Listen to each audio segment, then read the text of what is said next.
Okay, first of all, it seemed like a normal apartment. When we got inside, he turned off burglar alarms. I asked him why. First, it was a foul odor, okay?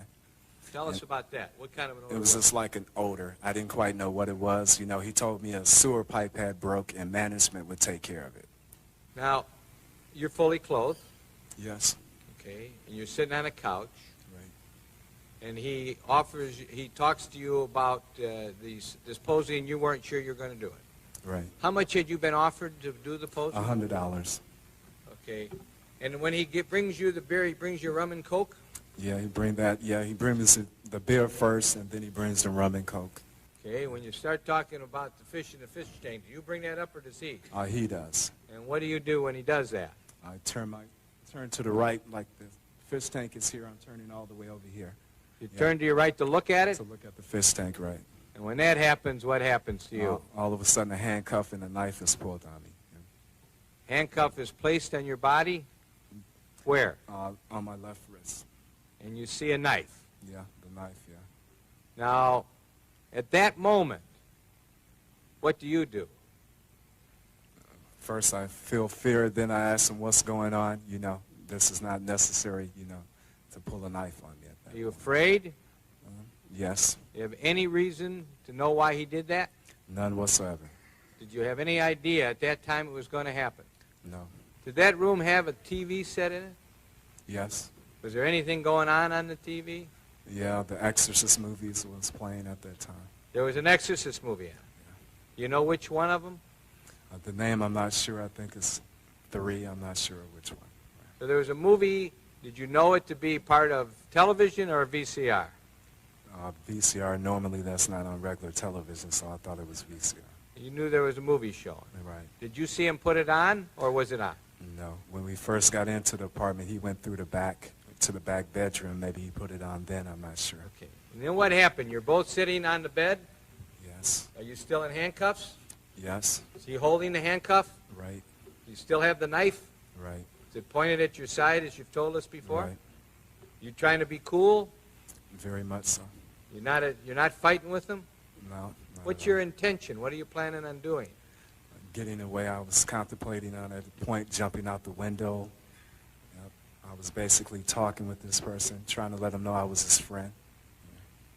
As you were sitting there on the bed, when he had you by the handcuff and a knife at your side, at that time, which would have been maybe 7 o'clock, Something like that. what impression was made upon your mind by the conduct, action, manner, expression, and conversation that you observed of Mr. Dahmer? His frame of mind is what you want to know, right? Okay, he acted. At times, he would go through like different changes with me, you know. Tell us about that.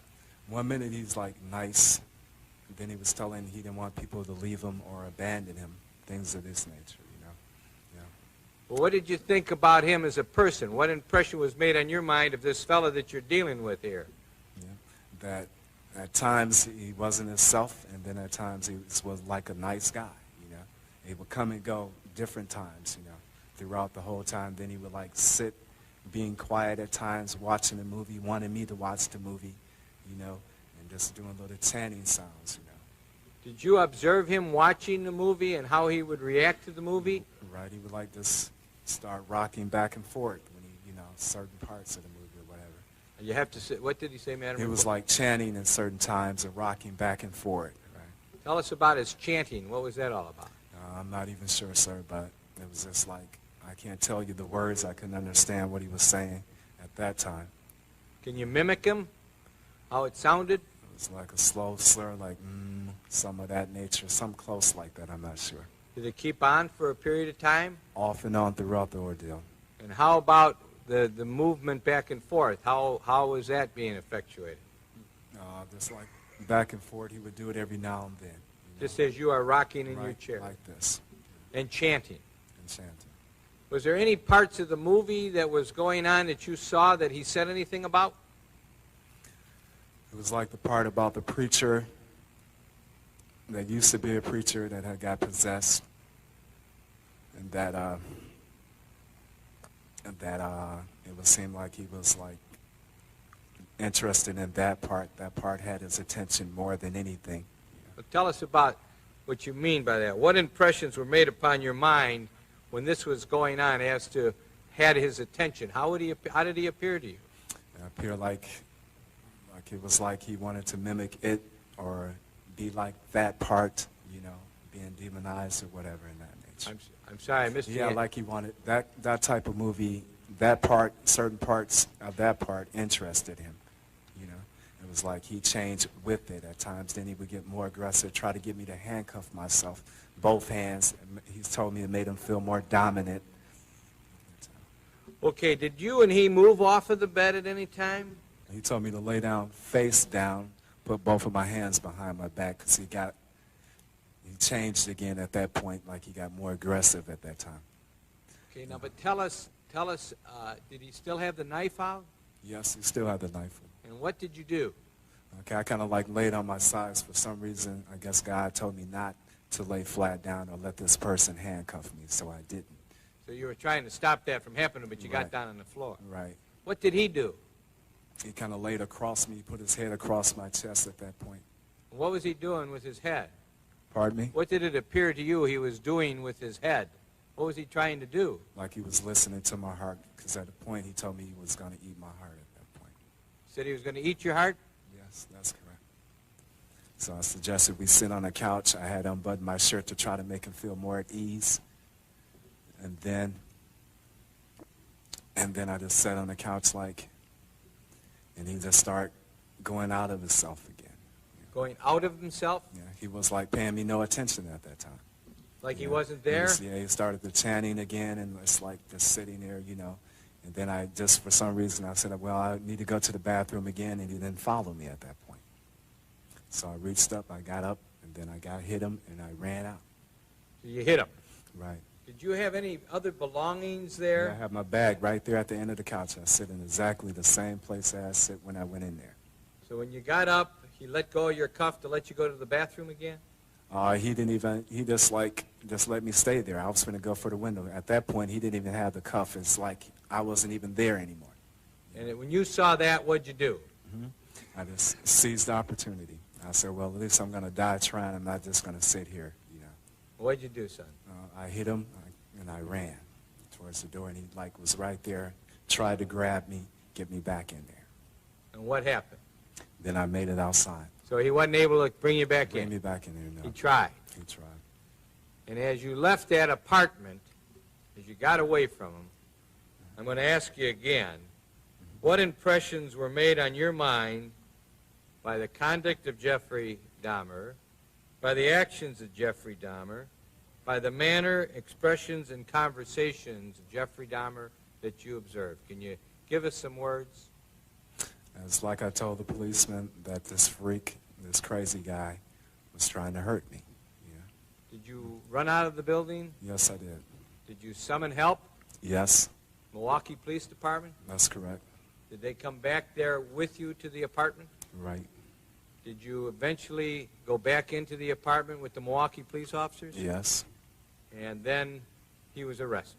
Right. Dr. Dietz explained the compulsions of Jeffrey Dahmer. The favorite activities he describes are what he often refers to as light sex: kissing, touching, rubbing, hugging.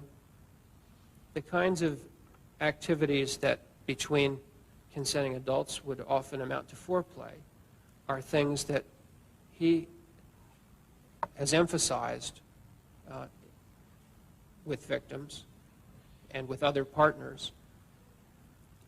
Those were activities, and those are normal activities with a consenting adult, that give him pleasure and that he always enjoyed. But he describes difficulty in getting partners to restrict themselves to just that, because the partners that he found most often wanted to do more than that. And one of the things more than that some of them wanted to do was to have anal sex with him, which he did not like. Having had a few painful experiences, he did not want to be in that position.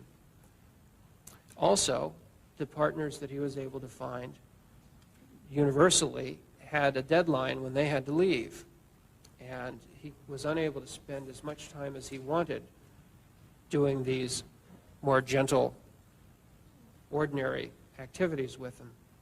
And so he devoted a considerable amount of his energy to finding a way to be able to have someone, or if not someone, something, that could serve that role for him as being the person or body or part with whom he could have such gentle activities as rubbing and touching and hugging and masturbation and kissing and fondling.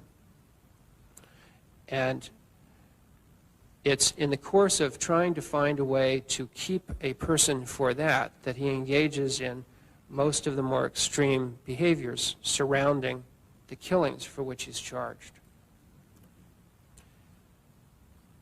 If I understood what Mr. Dahmer told me correctly, and we spent a lot of time on this during my examination, his preference, his first choice, would have been always to be able to have a living, breathing, consenting partner who permitted him to engage in all of these light sex, to use his term, activities that were his favorite. And in fact, he said to me that had any of the victims agreed to stay with him for several weeks, then he would not have killed them if they'd agreed to stay and do these things. And there were a few whom he found particularly appealing because the physique was so close to his ideal that had he been able to have a continuing relationship with those men, he felt he would have had no need for any of the rest of what he did, no particular desire to do it. So if he couldn't have them in that way, as a consenting, continuing partner, the second best way would be to have them in some other state in which they would remain with him and still be available for these activities. And the second choice that would be best for him, he thought, would have been if he could have had one of them whose will had been destroyed. And the two techniques he actually tried were, of course, drilling into the skull and injecting acid into the what he thought would be the frontal lobe region, and likewise drilling into the skull and injecting boiling water into the frontal lobe region. And Mr.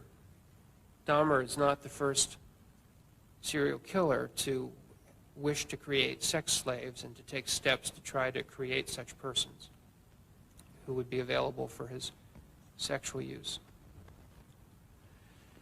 His third choice, and one that he often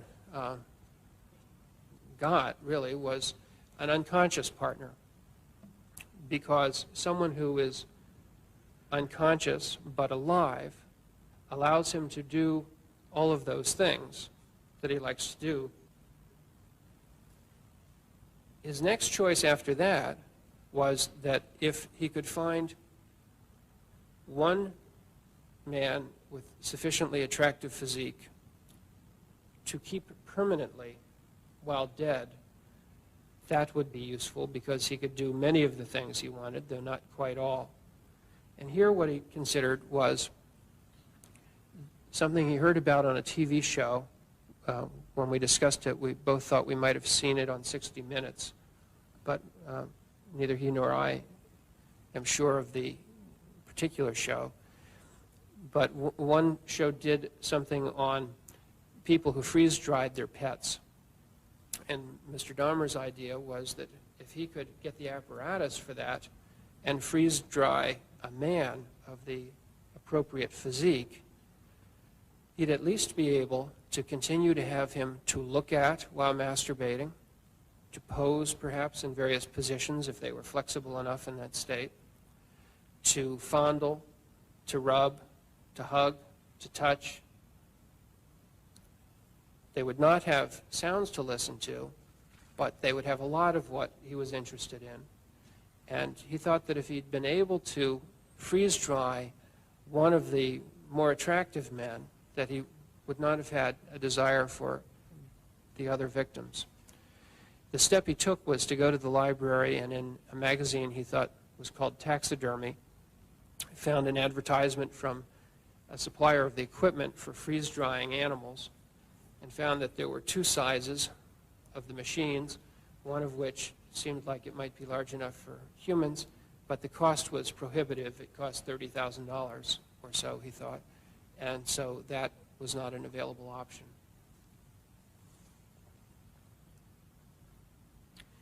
The next best choice was that of a fresh corpse. Now, the fresh corpse, like the freeze-dried person, has the problem of not having any sounds to listen to, but it has the additional problem that it will not stay fresh. Lastly, along this spectrum of people or bodies or parts under his control was the other uses he made of those whom he in fact had killed. And here he told me that he made use of the viscera for masturbation by opening the victims in the course of dismembering them. And there was a particular phase of dismemberment where he would stop sometimes to take photographs, sometimes to masturbate, sometimes both. And that was upon opening the abdomen when the abdominal viscera are first exposed. And he would masturbate while looking at that. And that was a long-standing image as far as I could determine. That was an interest he had had since late in high school. And this gave him occasion to make use of that particular image. And that's basically the spectrum of controlling another person. Now, to call all of that just necrophilia really sort of misses the mark, but it's the best word we have at the moment for it. And if Jeff Dahmer seemed normal enough on the surface, the court-appointed psychiatrist, Dr. George Palermo, explained why. All of us, so-called normal, let's say, have features of dependency. We have sadistic features at times when we're not too nice towards people that we do, we are with, we like, and so on. We have also fetishistic features because when someone of our dear ones dies, what do we do? Certainly we don't have a sexual fetishism, but we try to embrace even the dead body because of the importance we give to this dead body, this person who was dear to us and died. And that goes along with the borderline personality. Borderline personality changes mood from depression to elation. We all have these kind of things, not to that degree though. We are a composite of many facets, and we become sick when these facets become exaggerated. And that is what is called personality disorder. The jury had to decide whether he was sane or insane. So it was to be prison after all, not the softer option of a secure hospital. The jury's decision was read out 15 times, once for each count. Again, in the state of Wisconsin versus Jeffrey Dahmer, case number F912542, in a special verdict, question number 1. At the time the crime was committed in count 2 of the information, in regard to the death of Richard Guerrero, did the defendant, Jeffrey L. Dahmer, have a mental disease? Answer, no. The spectators now included high school parties, organized to remind youngsters of the perils of going with strangers, for fun or for money, and that this was no ordinary trial was emphasized by allowing the relatives of the victims to address the court and, at last, to confront Jeffrey Dahmer. My name is Shirley Hughes, and I'm Tony Anthony Hughes' mother. First of all, thank God and to give thanks to the judge and to Mr. McCann for the verdict that came in. I would like to say to Jeffrey Dahmer that he don't know the pain, the hurt, the loss, and the mental state that he had put our family in. But I'd just like to read a poem that a good friend of my son wrote. Tony thought you was his friend. He knew you. Why am I a victim in your cruel and rueful world, although I can't communicate with a loud voice? Listen to me anyway. Try to have mercy on my moans. Look at the tears roll down my face. See that each one is a cry for help. And realize my sign are showing you that I want to live. Tell me just what is it that I've done to you to make you such a monster, to make you such a maniac, to make you such a devil. My God, who are you? What are you? You have never shown me this side of you. I put my trust in you. I thought you were my friend until the end, yet I didn't know you as well as I thought. I never felt the end would be this way. Is there anyone that can help me? Mom, dad, sister, brother, someone, please help me. What's happening to me? Everything seems to be slowing down. I'm confused, I'm drowsy. My coordination have been contaminated. My friend, what is it that you is giving me? What is it that you're doing to me? I'm helpless. Is that a thrill to you to know that I can't fight you back? And that the hardest struggle in my life is fighting to keep my eyes open with the hope of seeing the dawn of a new day. Yet you have total control over me. My life is in the hands of once a friend, but now a total stranger who have become my worst nightmare. But one day I know you'll get caught. You think you're smooth at what you're doing. Remember, whatever's done in the dark, it will come to the light, and the whole world will know just how ugly a person you really are. Mom, I'm gone. My hope, my breath, my want to live have been taken away from me unwillingly and emotionally. I know that there's a dragon piercing your heart day and night because of this, but yet I'm not far away. When you get cold, I wrap my arms around you to warm you. If you get sad, I'll softly grab your heart and cheer you up. 2 fingers and 1 thumb means I love you in sign language. My son was deaf.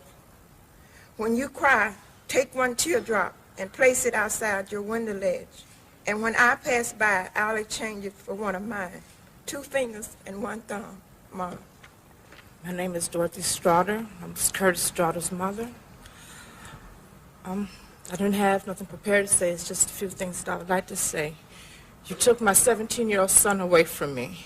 I'll never get a chance to tell him that I loved him. I'd have a chance to tell him that I loved him the last time I saw him, which will be a year tomorrow.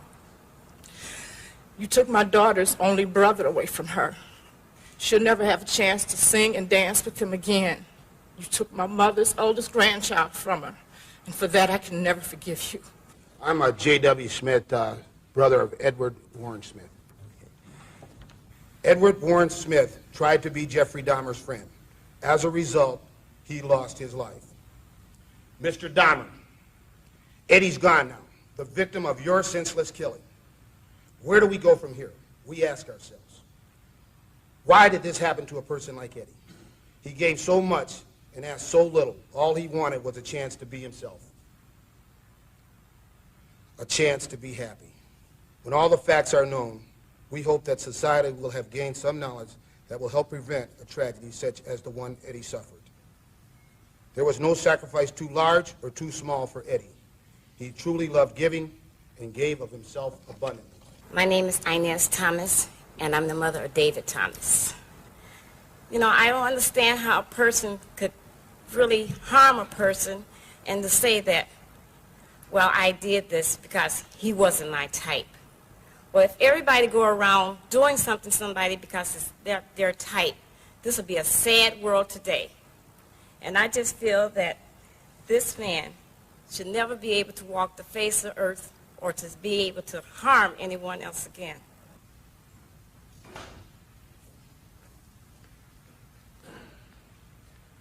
Good morning, Honor. My name is Donald Bradoff. For the Bradoff family, as much as love in our family close, my mother gave 5 beautiful kids. We lost, he destroyed the baby of the family. And I hope you go to hell. I love this world. You guys did a wonderful job. Bottom of my heart, thank to God, I got a lot of strength. Thank you all. God bless America. Excuse me.